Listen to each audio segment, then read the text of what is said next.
Well, good afternoon, and thank you for joining us here today to preview King County's newest enhanced shelter.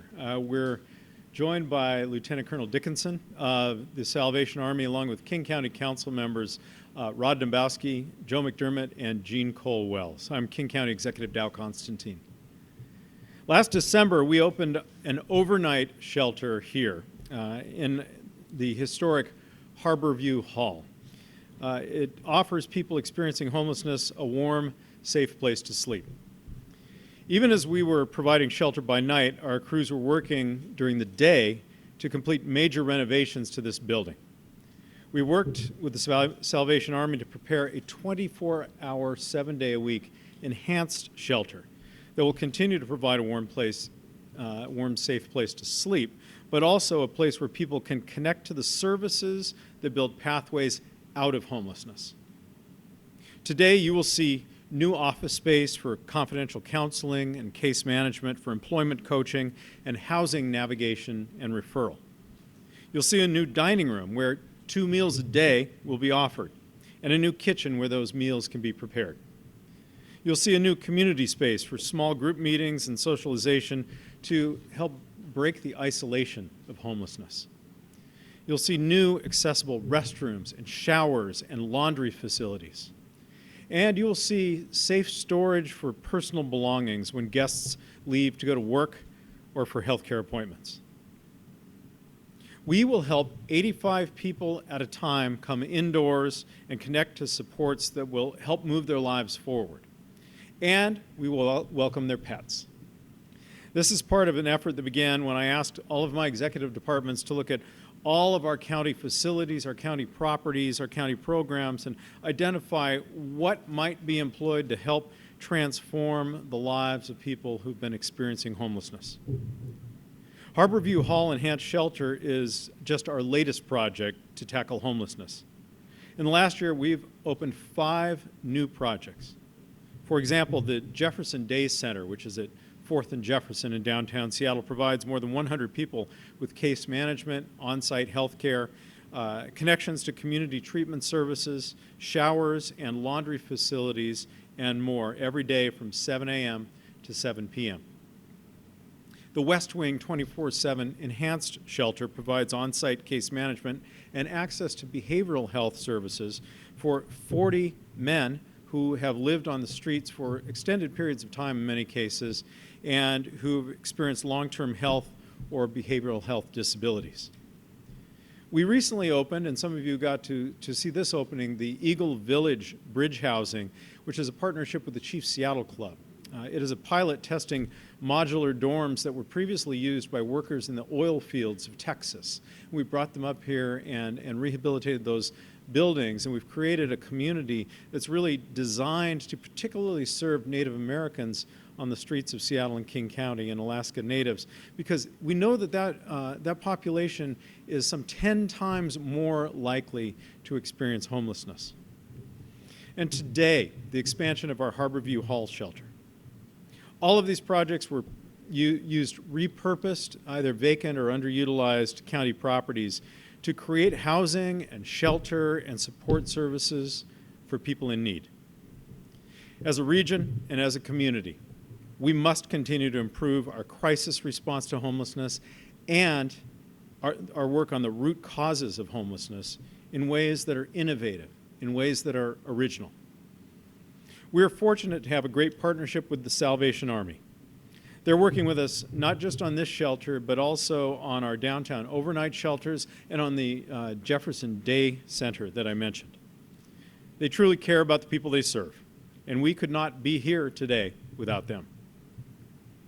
It's now my pleasure to introduce an advocate for this work, all of the work I've described, and particularly for this center here at historic Harborview Hall, the chair of the King County Council, Rod Dombowski. Thank you, Dow. Thank you very much. It's great to be here today. This is an exciting day for me and for the entire leadership of the King County government to see the enhanced version of this shelter opened. Just before Christmas Eve of last year, we opened Harborview Hall after a couple of years of effort in terms of identifying it as a resource and funding it in our budget. And for the last 300 or so nights, this shelter has been full with about 100 folks. That's 30,000, if my math is right, bed nights delivered to the community. This in a community where you can feel right now the temperatures getting colder, where some 180 individuals die each year, many because of hypothermia. This is about life, and this is about opportunity to get back on your feet and move forward. I've had the obligation, if not the privilege, to visit on many times and many occasions folks living in our county that are in tents and in encampments, from very young to very old. And there is nothing that motivates you more as a person who has the ability to write a budget or open a facility than to talk to those folks and realize that this work is really the difference between life and death, between no opportunity and opportunity. And when you walk through the halls here today, you'll see the very best of King County. You'll see the work of our executive, who, but for his leadership in saving this building, we wouldn't be here. Okay? You'll see the work of Colonel Tony Wright, the head of our facilities department, who had to get the fire systems going, who had to get the walls painted, get the showers installed. It's an old building, and you run into things that you don't expect. You'll see the work of our partners at the City of Seattle, who worked with us with respect to permitting to address the challenges that our seismic code poses, our fire code poses, and to make sure that we could put this old building to use. So I think it is a terrific example of the executive and the council and everybody here who cares about this issue leading with a shoulder in, pushing hard, making sure that we don't let roadblocks stop us. And I know that this work, this building, the folks running it, have literally kept folks alive in the last year. And what's exciting about today's announcement is taking it to the next step. Imagine walking in, instead of sleeping at James Street under I-5, to a warm bed with a warm blanket, with a locker for your goods, with a laundry machine, with a kitchen, with a shower, and being able to come back to a safe place the next night and the next night, to counseling services, to medical care across the street. That's what this is about. We're going to continue to do this work. We're going to lean in on this challenge, and we're going to bring all resources on board that we've got at our disposal to solve it. And I just want to thank again our county executive for his leadership and his team's leadership, and our colleagues on the county council for making it happen. It's now my pleasure to introduce the chair of our Health, Housing, and Human Services Committee, who's been an ally in this work, Councilmember Jeannie Cole-Wells. Thank you, Council Chair Rod Dembowski. We've worked very hard for the 4 years I've been on the council, and a lot of work went on before that, to find as much as we could in the way of space to shelter those in need. And it's not just overnight shelter, which we had here last year, but as Councilmember Dembowski and King County Executive Dow Constantine said, which is really critical, this is an enhanced shelter, 24/7, and meaning that services are provided. I'd like to give special thanks not only to our county executive, but also to Council Chair Dembowski, because he had the vision for this building, and he was also the one who was so tenacious. He never, ever gave up. And as a result, we are here today for something very exciting, but also incredibly essential. I don't know if any of you have looked at the weather forecast. Sunny the rest of the week, but very, very cold. And that's when we really face the tremendous challenges of getting people in from the elements and be able to provide safety to them, a warm place, but also the means to have to exit homelessness through the services that are provided. Thank you.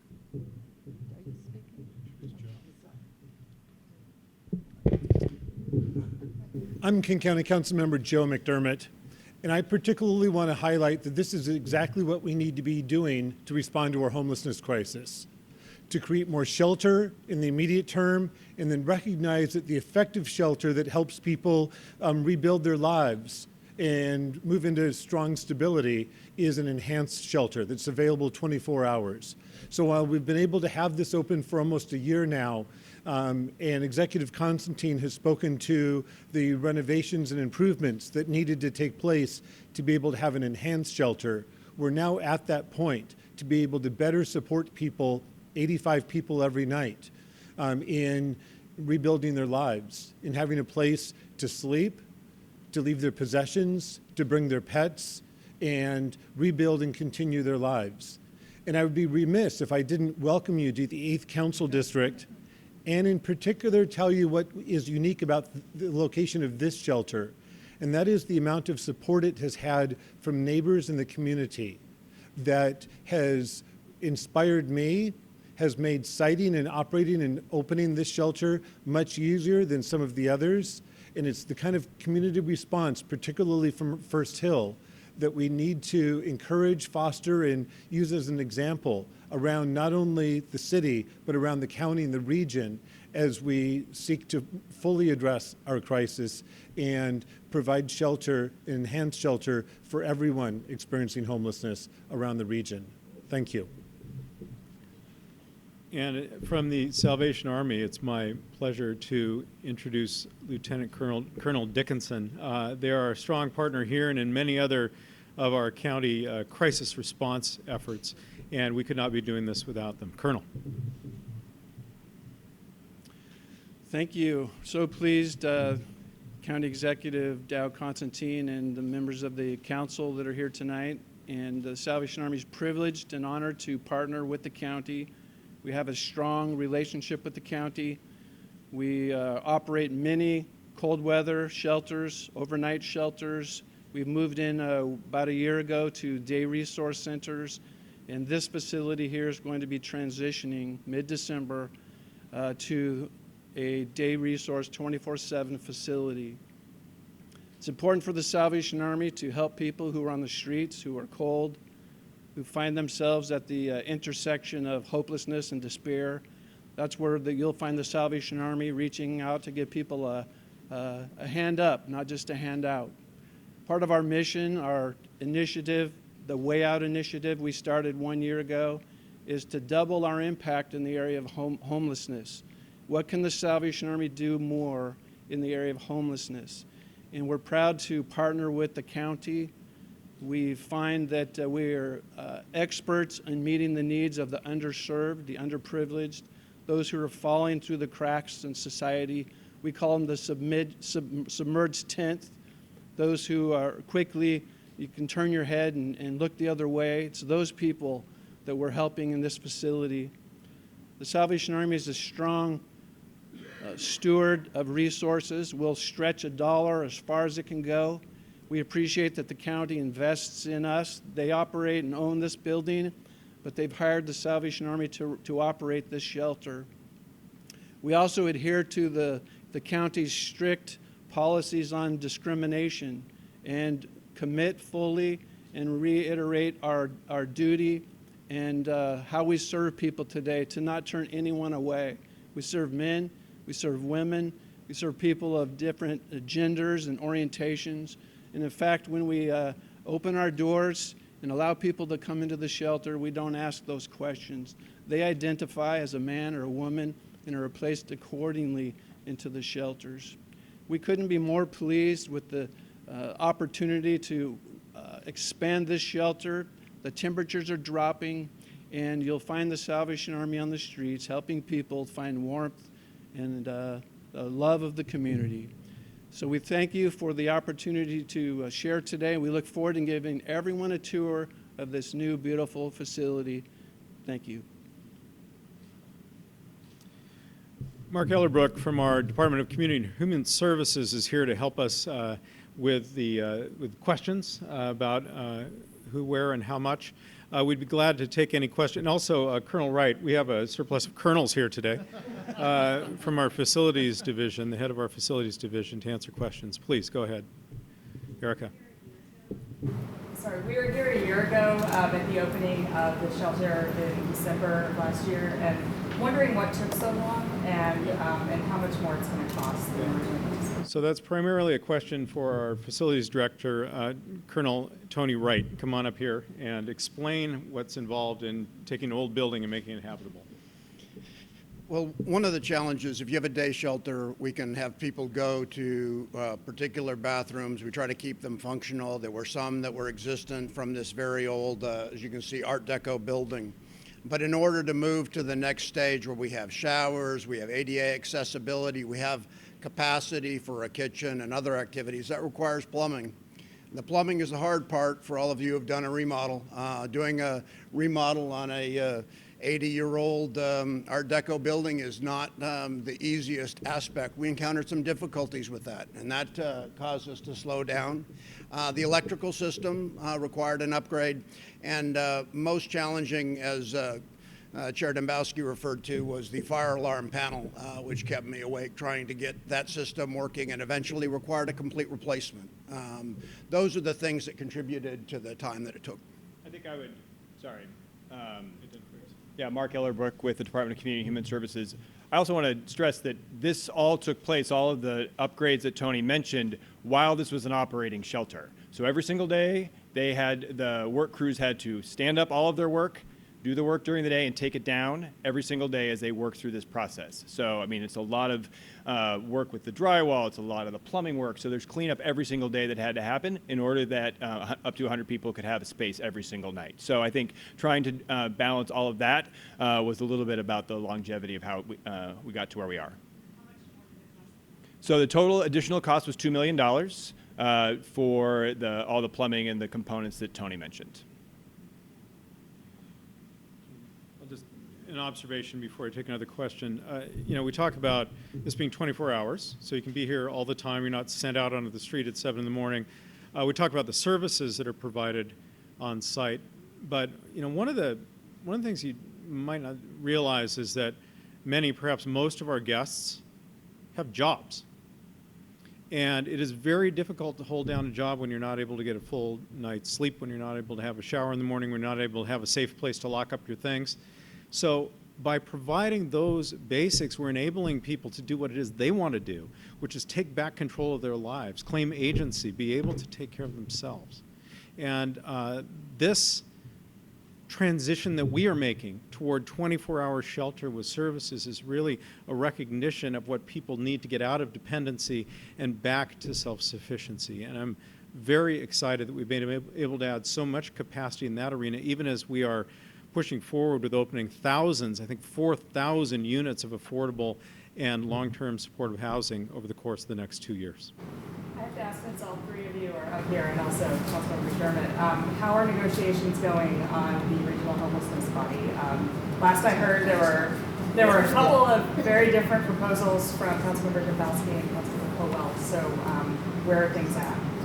Well, I'll just say on my behalf, I'm very supportive of all the council members who are working so hard to make this happen.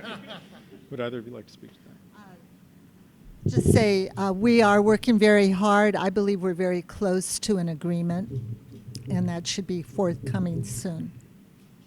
Councilmember Dembowski? You're the one that came forward with the Councilmember alternative. Colwell has it spot on. We had a very good meeting last Thursday, and then we met again this morning. When I say we, it's all three of us here, representatives from the executive's office, the mayor's office, and suburban cities folks.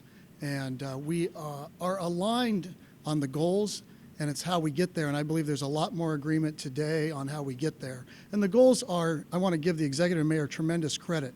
What we're talking about doing is aligning the crisis response system and about $135 million of resources instead of splitting it across governments. So we have unified contracting under a unified plan with a single implementing agency and combined reporting out on accountability. That is exactly what we should be doing. It's what the reports and the consultants have all recommended. We just had to figure out the governance and the details on implementing that, and I think that we're very close after this morning, and we'll probably get it done tomorrow. Everybody's working in good faith and working very hard, and there is a lot more that unites us on that goal than divides us on the details. So I say very little because I don't want to upset the apple cart.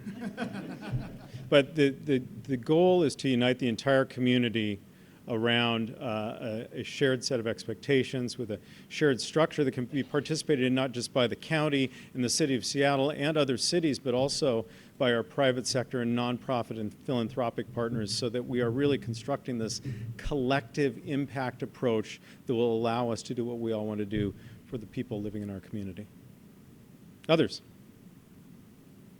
You kind of just touched on it, but how could, and anyone can jump in, how could this, where we're standing right now, going from an overnight shelter to an enhanced shelter, getting more bang for your buck, using old resources, new ideas, how could that play into the vision of the regional authority? Well, again, the regional authority is primarily about crisis response. So that's what we're talking about with a shelter, whether it's an overnight shelter or 24 hours with enhanced services. Our goal is to break the mold and be innovative. Thus, the manufactured housing that we worked with the Chief Seattle Club to create a community for Native Americans and Alaskan Natives. Thus, the reuse of this beautiful historic building for 24-hour shelter. The repurposing of the abandoned west wing of the old downtown jail for some of the people in our community who've really been the hardest to serve. We are working to end youth and young adult homelessness in partnership with the City of Seattle and our nonprofit partners, and we've created an entire space in the University District in a church to help lead that effort, and I think we'll make great strides towards zero homelessness for youth and young adults in short order. All of this is our collective effort maturing into something that's really equal to the challenge that's been presented to us. Presented by the national phenomenon of income inequality and of the opioid epidemic and of the mental health challenges that we're seeing across this country, and of the very local challenge of a housing crisis that we are working very hard to get ahead of. And you know the roots of that are in this remarkable economic success that we have seen in our region, which is good, but it has consequences.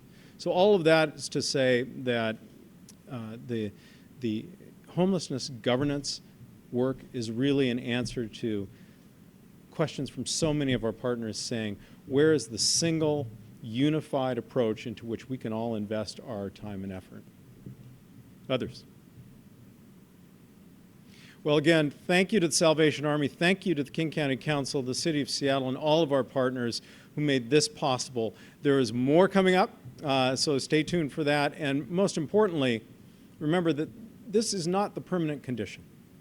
We are not going to accept homelessness as a permanent part of the life of this community. We're going to insist that we get ahead of the prevention efforts that are required, that we make sure that we're investing in getting people out of homelessness and back to self-sufficiency. And for anyone who falls into homelessness, that experience is brief, because our commitment is that homelessness will be rare, meaning prevented, brief, meaning exited quickly, and one time, meaning you're being equipped with what you need to take control of your life back.